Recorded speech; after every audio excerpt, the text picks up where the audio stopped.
Le 13 mai 1997, Julien Dubois, un architecte parisien de 38 ans, s'est volatilisé dans les gorges du Verdon.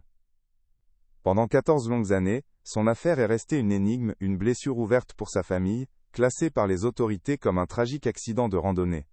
Un homme de la ville, perdu dans la majesté impitoyable de la nature. Était l'histoire officielle, simple et plausible. Jusqu'à ce qu'un glissement de terrain, provoqué par des pluies torrentielles en 2011, révèle une mallette en cuir qui a tout changé, transformant un accident présumé en une conspiration mortelle. Comment est-il possible que la vérité soit restée cachée si longtemps, si près de tout le monde, ensevelie sous des tonnes de roches et de silence? Comment une communauté entière a-t-elle pu ignorer les signes avant-coureurs d'un crime aussi grave?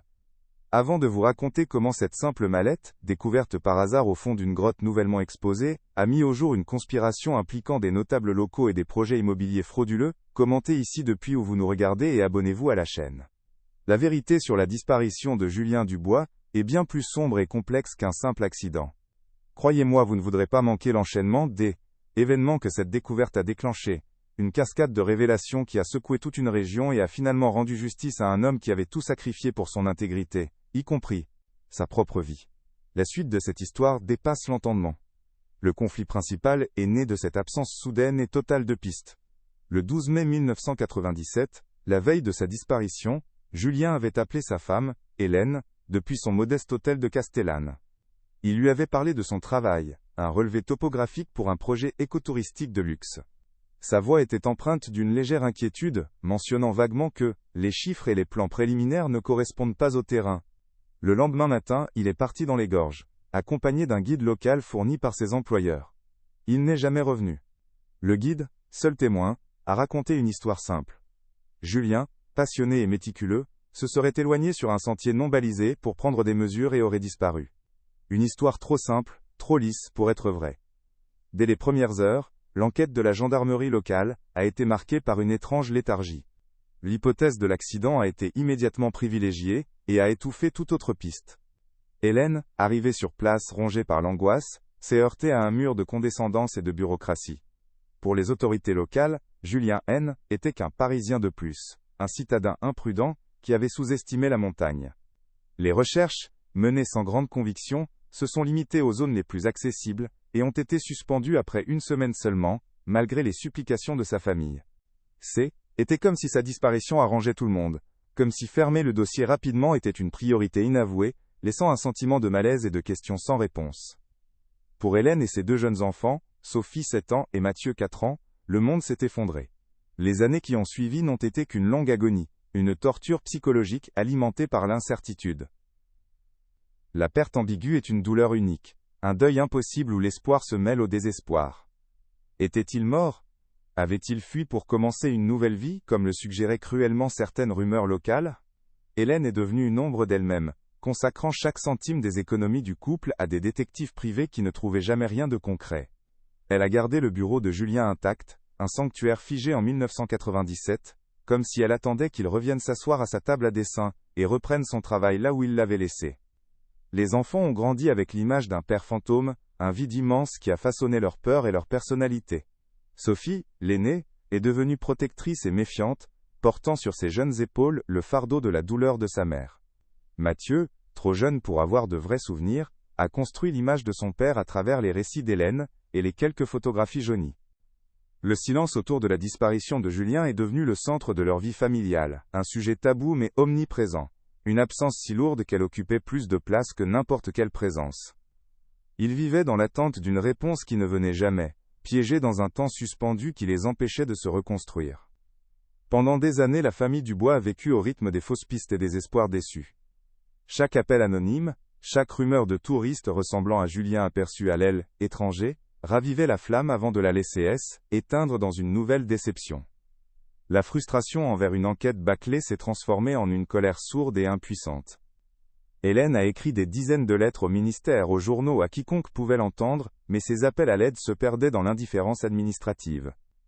La communauté de Castellane, elle, semblait avoir tourné la page. Parler de l'architecte disparu était devenu gênant, presque un reproche silencieux à l'inefficacité des autorités locales, ou, pire, à une complicité passive. La vie de la famille était une attente interminable, une existence en suspens. Hélène a dû apprendre à être à la fois mère et père, tout en menant sa propre enquête parallèle, accumulant des notes, des cartes, et des théories dans des classeurs qui remplissaient le bureau de Julien. Elle est devenue une experte de l'affaire, connaissant chaque détail, chaque incohérence, dans le rapport de gendarmerie. Elle a sacrifié sa propre vie pour une quête de vérité, que beaucoup jugeaient obsessionnelle, mais qui était pour elle, la seule façon de rester fidèle à la mémoire de l'homme qu'elle aimait, et de donner un sens à cette tragédie absurde, qui avait brisé leur existence. Le temps cependant a un effet étrange. Il use les souvenirs, mais il peut aussi éroder les secrets les plus profondément enfouis. En Provence, la nature sauvage est une force puissante, capable de cacher, mais aussi de révéler. Personne ne pouvait se douter que la clé du mystère ne se trouvait pas dans les archives poussiéreuses de la police, ou dans les témoignages oubliés, mais qu'elle reposait littéralement sous terre, dans une petite cavité rocheuse scellée par le temps et la main de l'homme, attendant patiemment qu'une colère du ciel vienne la libérer de sa prison de pierre et de silence. Pendant que la famille Dubois luttait pour survivre à leur chagrin, les responsables de la disparition de Julien, eux, continuaient leur vie sans être inquiétés. Le projet écotouristique dans les gorges du Verdon n'a jamais vu le jour, officiellement abandonné en raison de difficultés géologiques imprévues.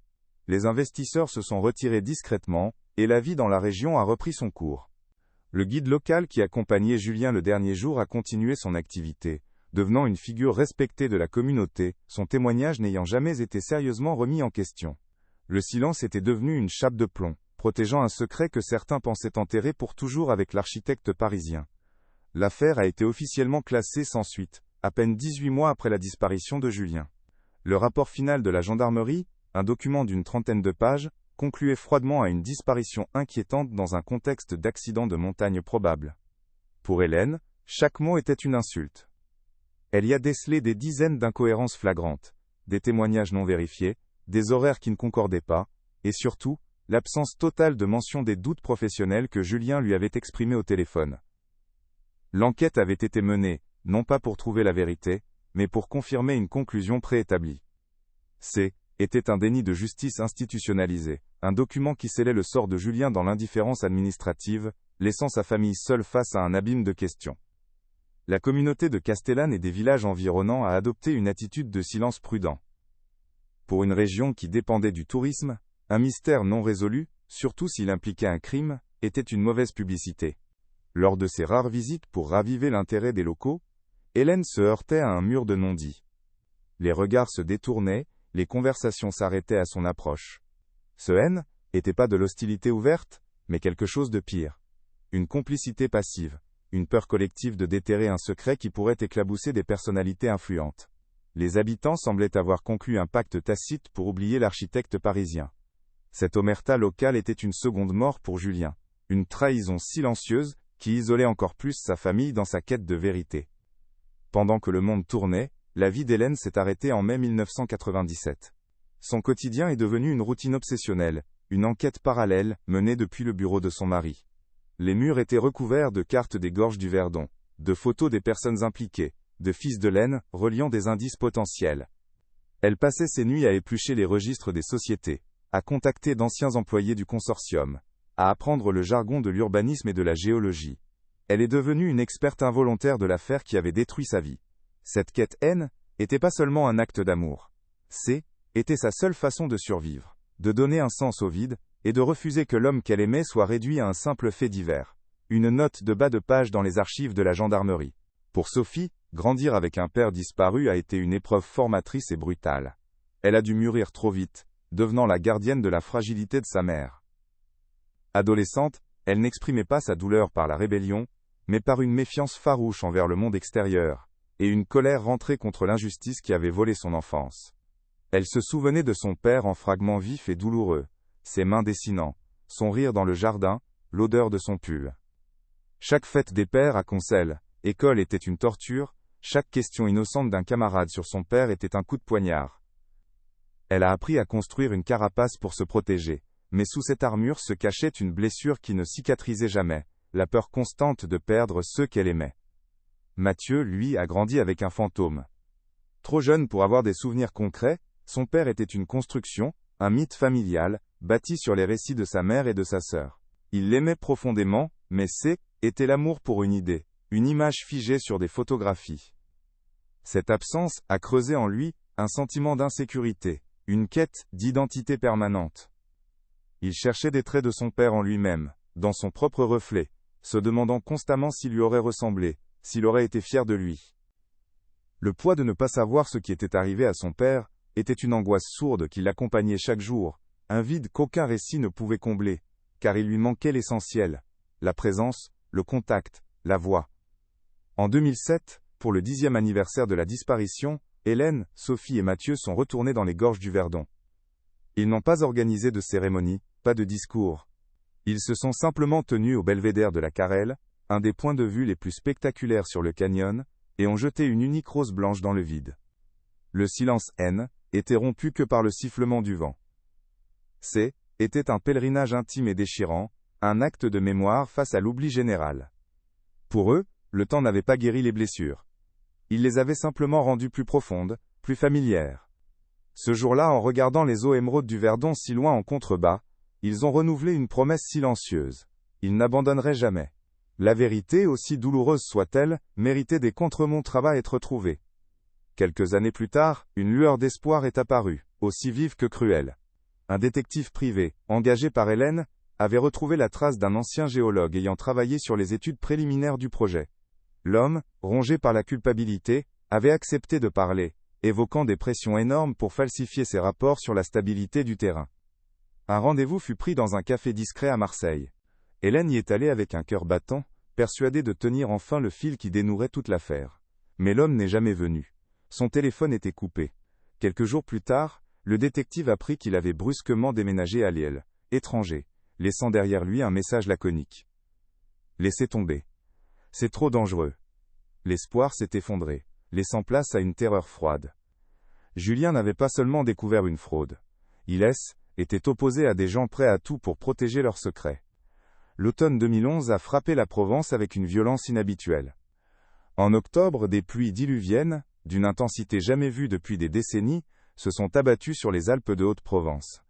Le Verdon, habituellement majestueux et serein, s'est transformé en un torrent furieux, rongeant les falaises calcaires avec une force inouïe. Une nuit, un grondement sourd a réveillé les villages en aval. Une section entière d'une paroi rocheuse, dans un secteur reculé et rarement exploré des gorges, s'est effondrée. Des milliers de tonnes de roches ont dévalé la pente, redessinant le paysage et laissant une cicatrice béante sur le flanc de la montagne. Pour les habitants, ce N était qu'un caprice de la nature, un événement spectaculaire mais sans conséquence. Ils ne savaient pas que cette colère du ciel venait de briser un sceau qui tenait depuis 14 ans, exposant un secret que beaucoup croyaient enseveli pour elle, éternité. Quelques jours plus tard, alors que les eaux se calmaient, un jeune batelier du nom de Mathieu, un enfant du pays qui connaissait chaque recoin du canyon, a décidé d'aller voir les dégâts. La curiosité était plus forte que la prudence. Naviguant sur sa petite barque à moteur, il a été frappé par l'ampleur du glissement de terrain. C'est là qu'il a remarqué quelque chose d'inhabituel. Une ouverture sombre, une petite grotte que personne n'avait jamais vue auparavant, révélée par la chute des rochers. Poussé par une intuition, il a amarré sa barque et a grimpé sur les éboulis instables. L'air à l'entrée de la cavité était froid, et sentait la terre humide et la pierre ancienne. Il n'y cherchait rien de précis, simplement l'aventure d'explorer un lieu nouveau, un secret que la rivière venait de lui offrir. À l'intérieur de la grotte, à la faible lueur de la lampe de poche de son téléphone, l'espace était exigu et rempli de débris. Au milieu du chaos de pierres et de terre, un objet a attiré son attention. Ce N n'était pas une roche, mais une forme géométrique, une couleur qui ne correspondait pas à l'environnement. Était le coin d'une mallette professionnelle en cuir marron, à moitié ensevelie sous les gravats. Un objet totalement incongru dans un tel endroit.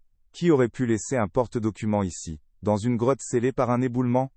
Le cœur de Mathieu s'est mis à battre plus fort. Il a instinctivement compris qu'il venait de tomber sur quelque chose qui n'aurait jamais dû être retrouvé. Un vestige d'une histoire oubliée que la montagne venait de régurgiter. Avec précaution, il a dégagé la mallette. Elle était lourde, et, malgré les années passées dans l'humidité, le cuir était remarquablement bien conservé. Les fermoirs en laiton étaient oxydés, mais ont cédé avec un déclic sinistre, qui a résonné dans le silence de la grotte. À l'intérieur, une liasse de documents était protégée dans une pochette en plastique. Les papiers étaient jaunis et les bords gondolés par l'humidité, mais l'encre était encore lisible. Il y avait des calculs, des schémas techniques et des relevés topographiques. Au premier abord, cela ressemblait au travail d'un géomètre ou d'un architecte. Mais en y regardant de plus près, Mathieu a senti un frisson le parcourir. Le nom sur la première page, écrit dans une calligraphie élégante, était celui de Julien Dubois. Un nom qui ne lui disait rien, mais qui allait bientôt bouleverser sa vie, et celle de toute la région. En dépliant l'un des plus grands plans, Mathieu a eu le souffle coupé. Ce N n'était pas un simple relevé de terrain. C était le plan détaillé et ambitieux d'un immense complexe hôtelier de luxe, avec des piscines, un terrain de golf et des villas privées, superposés directement sur une carte de la zone la plus sauvage et la plus protégée du parc naturel régional du Verdon. Un projet pharaonique et manifestement illégal, une véritable profanation de ce sanctuaire naturel. Tout y était. Les routes d'accès qui éventreraient la forêt, les fondations qui seraient coulées directement dans le lit de la rivière, la privatisation de points de vue publics. Était un projet secret, une conspiration sur papier qui visait à sacrifier un trésor national pour le profit de quelques-uns. Julien Dubois, N, n'était pas un simple randonneur. Il était l'architecte qui détenait la preuve de ce crime environnemental. Mais la découverte la plus glaçante se trouvait dans la marge d'un rapport géologique. D'une écriture au crayon, nerveuse mais précise, Julien Dubois avait annoté plusieurs phrases qui sonnaient comme une condamnation. Il avait écrit « Risque d'effondrement. Étude géologique falsifiée. Le promoteur est au courant. Ne pas autoriser. » Ces quelques mots changeaient tout. Julien n'avait pas seulement découvert une fraude immobilière. Il avait mis au jour une mise en danger délibérée. Une escroquerie basée sur des rapports scientifiques truqués, qui mettaient en péril la sécurité future des lieux et des personnes. Il n'était pas un complice, mais un lanceur d'alerte. Et dans cet endroit isolé, 14 ans plus tôt, sa conscience professionnelle et son intégrité venaient de signer son arrêt de mort. La mallette n'était pas perdue. Elle avait été cachée. Mathieu est sorti de la grotte, tremblant, la mallette serrée contre lui comme un artefact maudit. Il a immédiatement su que cette affaire dépassait de loin les compétences de la gendarmerie locale de Castellane. Dans une petite communauté où les secrets et les influences s'entremêlent, confier une telle bombe à des autorités qui avaient classé l'affaire si rapidement des années auparavant lui semblait non seulement naïf, mais dangereux. Il sentait instinctivement que les responsables de ce projet étaient puissants, et probablement toujours dans la région. Une prudence héritée de ses ancêtres provençaux lui a dicté la marche à suivre. Il n'allait pas voir la police. Il allait contacter quelqu'un d'extérieur. Quelqu'un qui n'aurait aucune attache locale, aucun compte à rendre. Il a pensé à la presse nationale. Était la seule chance pour que la vérité éclate enfin, sans être étouffée une seconde fois. Le jeune batelier, Mathieu, a passé la nuit à réfléchir, le poids de sa découverte, écrasant. Il savait que la gendarmerie locale, n'était pas une option. 14 ans plus tôt, ils avaient bâclé l'affaire. Pourquoi leur faire confiance maintenant? Guidé par une prudence instinctive, il a pris une décision qui allait tout changer. Il a contacté une journaliste d'investigation du Astérisque Monde, Céline Bernard, qui, par une incroyable coïncidence, se trouvait dans la région pour un reportage sur la gestion de l'eau en Provence. Le rendez-vous a eu lieu dans un café isolé, sur une route de montagne. Sans un mot, Mathieu a posé la mallette sur la table. Céline, d'abord sceptique, a senti son pouce accélérer en parcourant les documents. Elle a compris en quelques minutes qu'elle tenait entre ses mains bien plus qu'un fait divers oublié. Elle tenait le début d'un scandale d'État. La première étape pour Céline Bernard fut de vérifier l'authenticité des documents. Elle a contacté discrètement un expert en urbanisme et un géologue réputé, sans leur révéler l'origine des papiers. Le verdict fut sans appel et terrifiant. Les plans du complexe hôtelier étaient non seulement une aberration écologique, mais aussi un projet criminellement dangereux. Le géologue a confirmé que les annotations de Julien Dubois sur les rapports falsifiés étaient plausibles et dénotaient une conscience professionnelle rare. Construire sur ce terrain aurait été une folie, risquant un effondrement majeur à la première crue importante. Julien n'avait pas seulement découvert une fraude, il avait tenté d'empêcher une catastrophe potentielle. Son intégrité ne faisait plus aucun doute, et son meurtre devenait l'hypothèse la plus logique. La journaliste savait maintenant qu'elle ne suivait pas une piste froide, mais qu'elle déterrait une conspiration mortelle. Céline s'est ensuite attaquée au consortium écotouristique. En plongeant dans les archives du registre du commerce et des sociétés, elle a découvert ce qu'elle pressentait. Était une société écran, une coquille vide conçue pour masquer les véritables investisseurs. La structure était un labyrinthe de prête-noms et de sociétés offshore. Cependant, à force de persévérance, un nom revenait sans cesse dans les montages financiers indirects. Alain Lefebvre, un magnat de l'immobilier au-dessus de tout soupçon, un notable local dont la fortune était construite sur des projets touristiques agressifs le long de la Côte d'Azur. Était un homme puissant, aux relations politiques bien établies, connu pour son mépris des réglementations environnementales. Le profil correspondait parfaitement. Le projet dans les gorges du Verdon portait sa signature, l'ambition démesurée, le secret, et la volonté de plier la nature à ses intérêts financiers. L'enquête de la journaliste a alors pris une tournure plus dangereuse. S'attaquer à Alain Lefebvre n'était pas anodin. Elle a commencé à fouiller dans son passé, exhumant d'anciennes affaires étouffées, des témoignages d'anciens collaborateurs qui parlaient d'intimidation et de corruption. Elle a découvert que Lefebvre avait, à l'époque, fait des dons généreux aux campagnes électorales de plusieurs politiciens locaux qui, en retour, avaient facilité l'obtention de permis de construire controversés. Le projet du Verdon devait être le couronnement de son empire, un complexe ultra-luxueux qui aurait généré des centaines de millions d'euros. Julien Dubois, avec son éthique inflexible et son carnet de notes, était qu'un grain de sable dans l'engrenage, un obstacle qu'il fallait éliminer. Pour Lefebvre, la vie d'un homme ne pesait rien face à la perspective de tels profits. Le lien avec l'enquête bâclée de 1997 est devenu une évidence. Céline a obtenu une copie du rapport de gendarmerie et a été stupéfaite par sa superficialité. Des pistes évidentes n'avaient pas été suivies, des témoignages clés avaient été ignorés. Elle s'est intéressée au chef de la brigade de l'époque, Didier Martin, aujourd'hui un retraité paisible vivant dans une somptueuse villa près de Grasse, bien au-dessus des moyens d'un fonctionnaire. En creusant dans les registres fonciers, elle a découvert que la propriété avait été acquise via une société civile immobilière liée, de manière très lointaine, à une des entreprises de Lefebvre. Le puzzle s'assemblait. Martin n'avait pas été incompétent, il avait été complice. Il avait délibérément enterré l'affaire en échange d'une retraite dorée, assurant à Lefebvre une impunité totale. Il ne restait plus qu'une pièce maîtresse à faire tomber, le guide, Pierre Moreau, le seul témoin de la disparition de Julien. Céline l'a retrouvé dans son petit village, où il vivait encore de son activité de guide de montagne. Était un homme vieilli, au visage buriné par le soleil et les secrets. La journaliste l'a abordé sans détour, lui montrant une photocopie des plans trouvés dans la mallette. Le choc sur le visage de Moreau fut immédiat. Sa façade d'homme tranquille s'est fissurée, laissant apparaître une peur panique qui couvait depuis 14 ans. Il a nié en bloc, sa voix tremblante trahissant son mensonge. Il a affirmé n'avoir jamais vu ces documents, mais ses yeux fuyaient le regard de la journaliste. Céline n'a pas insisté, elle savait qu'elle avait touché le point sensible. Moreau était le maillon faible, l'exécutant rongé par le remords. Sa culpabilité était palpable. Avec tous ces éléments en main, le mobile, le commanditaire, le complice institutionnel et l'homme de main, Céline Bernard est retournée à Paris. La rédaction du Monde a immédiatement compris l'ampleur de l'affaire. Une équipe a été mobilisée pour vérifier chaque information, blinder l'article sur le plan juridique, et se préparer à la tempête médiatique à venir. La tension était à son comble. Publier cette histoire, était accuser nommément des hommes puissants de meurtre et de corruption, était faire éclater un scandale qui allait secouer toute la région Provence-Alpes-Côte d'Azur. Mais était aussi la seule chance de rendre enfin justice à Julien Dubois, et de donner à sa famille la vérité qu'elle attendait depuis si longtemps. Le prochain numéro du journal n'allait pas seulement contenir un article d'investigation, il allait être une déflagration. Le matin du 12 novembre 2011, l'article de Céline Bernard a fait la une du Monde. Le titre, en lettres capitales, barrait la page. Le secret des gorges du Verdon.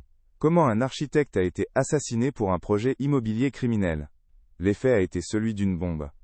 L'article détaillait, avec une précision chirurgicale, l'ensemble de la conspiration, publiant des extraits des documents de Julien, les liens financiers menant à Alain Lefebvre, et les preuves accablantes de l'obstruction de l'enquête par Didier Martin.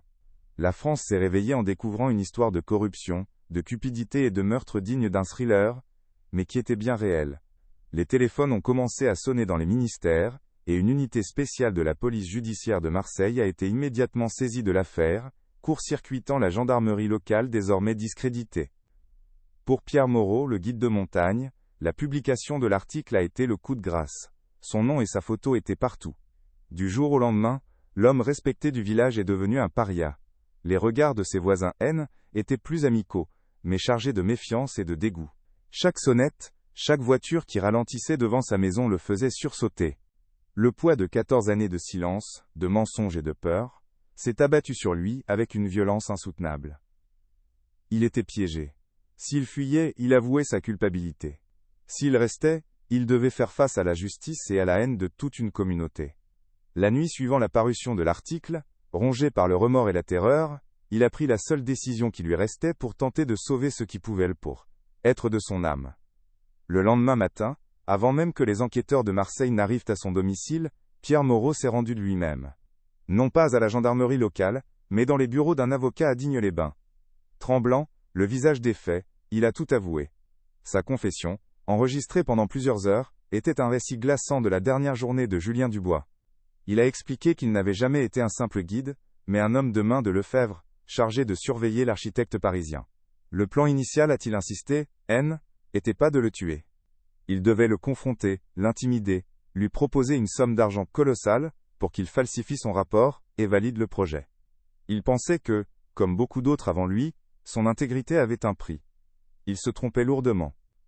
Le 13 mai 1997, Moreau a emmené Julien non pas sur un sentier de randonnée, mais dans une zone isolée et difficile d'accès, un cul-de-sac rocheux, où 2 autres hommes de Lefebvre les attendaient. La confrontation a été brutale. Julien a immédiatement compris qu'il était tombé dans un piège. Ils lui ont exposé le véritable projet, lui ont montré les rapports falsifiés, et lui ont offert une mallette remplie de billets. La réaction de Julien était sans équivoque. Un refus catégorique, teinté de mépris. Il leur a dit qu'il était un architecte, pas un criminel, et qu'il dénoncerait tout dès son retour à Paris. Il a tourné les talons pour partir. C'est à ce moment que tout a basculé. Son courage et son refus de se compromettre venaient de signer son arrêt de mort. Dans un accès de panique, l'un des hommes de main a frappé Julien à l'arrière du crâne avec une barre de fer qu'ils avaient apportée pour l'intimider. L'architecte s'est effondré, mort sur le coup. Moreau a décrit la scène avec une horreur encore palpable. Le silence soudain, le sang qui zasse, écoulé sur la pierre calcaire, la prise de conscience qu'une ligne irréversible venait d'être franchie. Pris au piège de leur propre violence, ils ont dû improviser. C'est là qu'ils ont repéré la petite cavité, une faille naturelle dans la falaise, presque invisible. Ils ont compris que était leur seule chance. Ils ne se sont pas contentés de cacher le corps.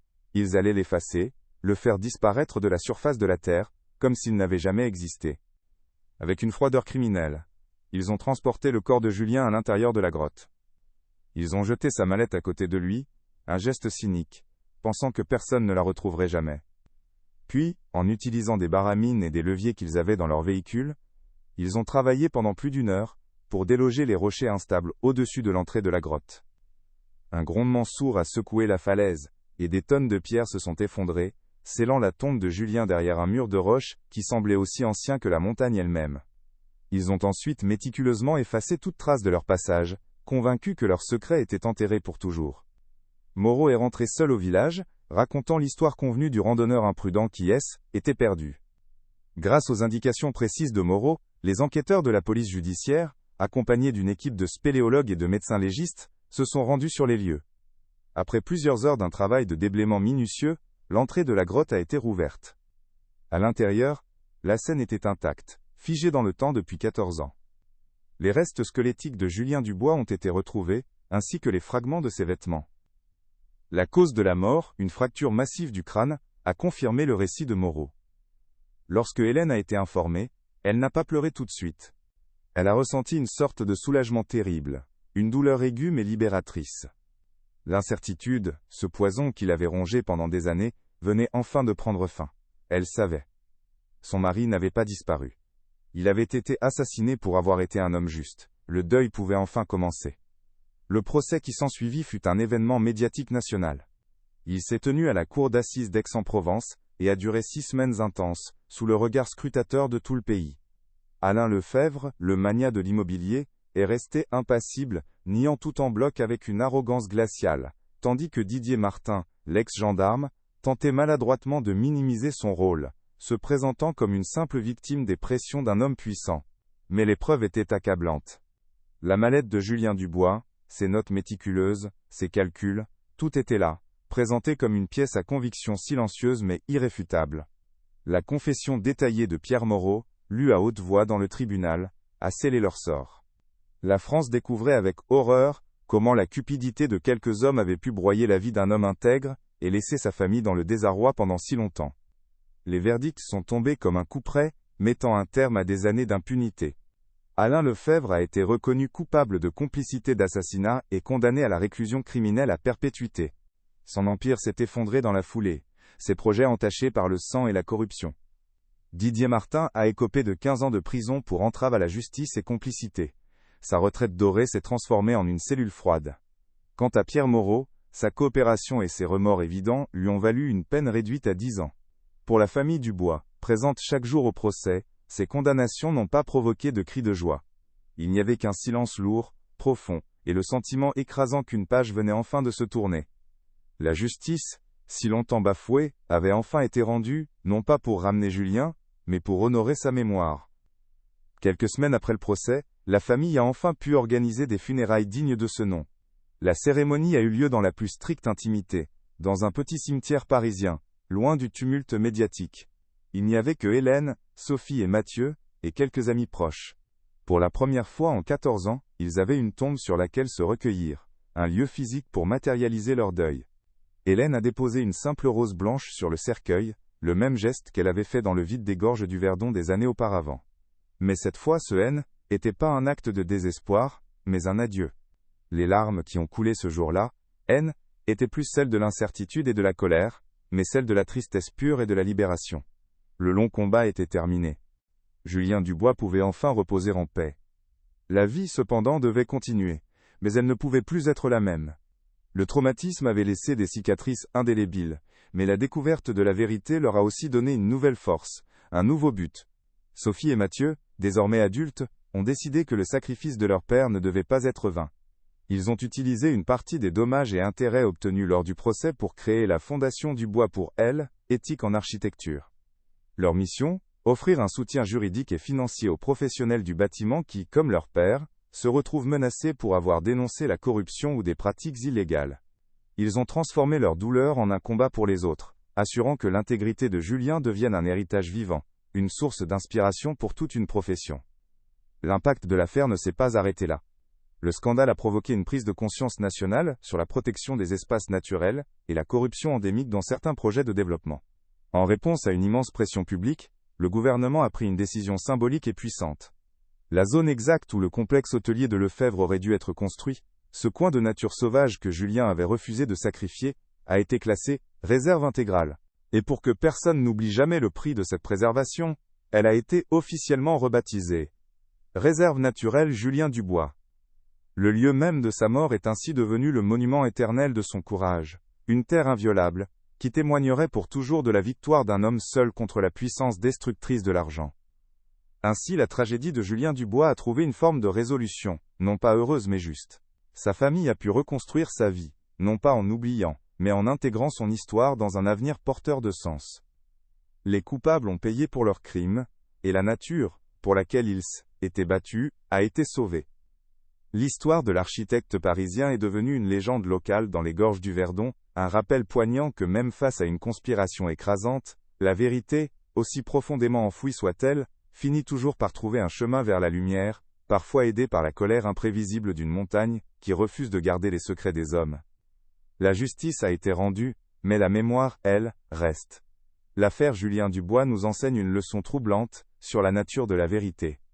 Elle peut être enterrée sous des tonnes de roches, de mensonges et de silence, mais elle possède une force tellurique qui, un jour ou l'autre, finit par refaire surface. Dans cette histoire, ce n'est pas un détective de génie ou une avancée technologique qui a résolu le crime, mais la montagne elle-même. En régurgitant ce secret qu'on lui avait imposé, elle a agi comme une force de la nature au service de la justice, rappelant que certains actes sont si lourds, que même la terre refuse de les porter éternellement. La découverte de la mallette N n'était pas un simple hasard, était la conséquence inévitable d'un crime qui avait violé non seulement la loi des hommes, mais aussi l'intégrité d'un lieu sacré, un lieu qui, à sa manière, a fini par parler. Pour Hélène, Sophie et Mathieu, la vie a repris un cours différent, marqué à jamais par cette épreuve, mais libéré du poids de l'incertitude. La fondation qu'ils ont créée est devenue le centre de leur existence, un moyen de transformer une tragédie personnelle en une force de changement collectif. Ils ne sont plus seulement les survivants d'une victime, mais les gardiens d'un héritage. Hélène, autrefois consumée par une quête solitaire, parcourt désormais la France pour donner des conférences sur elle, éthique professionnelle, sa voix portant le poids de l'expérience. Sophie et Mathieu, qui ont grandi dans l'ombre d'un fantôme, aident aujourd'hui d'autres familles à naviguer dans les méandres juridiques de la corruption. Leur deuil n'est plus une encre qui les retient au passé, mais une boussole qui guide leur avenir, prouvant que même de la plus profonde des douleurs peut naître un but. Et la communauté de Castellane? Le silence qui a régné pendant 14 ans s'est brisé avec fracas, laissant place à une introspection collective douloureuse. Le procès a révélé des complicités passives, des peurs et des non-dits, qui ont empoisonné la région pendant des années. Aujourd'hui, le nom de Julien Dubois n'est plus un tabou, mais un conte moral que les anciens racontent aux plus jeunes. C'est l'histoire de l'architecte de Paris, qui a aimé leurs montagnes plus que certains de leurs propres enfants, et qui est mort pour les protéger. Ce souvenir est devenu une partie de leur identité, un avertissement permanent contre la tentation de fermer les yeux face à l'injustice. La honte s'est lentement transformée en une forme de respect et de responsabilité, garantissant qu'un tel drame ne puisse plus jamais se produire dans le silence. Aujourd'hui, si vous vous promenez sur les sentiers surplombant le Verdon, vous entrerez dans la réserve naturelle Julien Dubois. Ce n'est pas un lieu de tristesse, mais un lieu de triomphe. Les touristes et les randonneurs qui parcourent ces falaises ne voient plus seulement un paysage à couper le souffle. Ils ressentent la présence d'une histoire, celle d'un homme dont le courage est désormais gravé dans la pierre. La réserve est devenue un symbole national, un mémorial vivant qui enseigne que la véritable valeur d'un lieu ne se mesure pas en mètres carrés constructibles, mais en l'intégrité qu'il inspire. Chaque rocher, chaque arbre, semble raconter l'histoire d'un homme qui a dit non, et dont le sacrifice a permis de préserver la beauté pour les générations futures. C'est le legs ultime et silencieux de Julien Dubois. L'histoire de Julien Dubois est terminée, mais son écho résonne encore, nous rappelant que derrière chaque dossier classé il peut y avoir une vérité qui attendait, être découverte, et une famille qui attend justice. Si vous pensez qu'aucune victime ne devrait être oubliée, et que la quête de la vérité est un combat qui nous concerne tous, s'il vous plaît, partagez cette vidéo. Elle pourrait inspirer quelqu'un, quelque part, à ne jamais abandonner. N'oubliez pas de vous abonner pour plus d'enquêtes approfondies sur des cas qui méritent d'être racontés, des histoires qui doivent être entendues. Votre soutien nous permet de continuer à donner une voix à ceux qui ont été réduits au silence. Merci de nous avoir écoutés.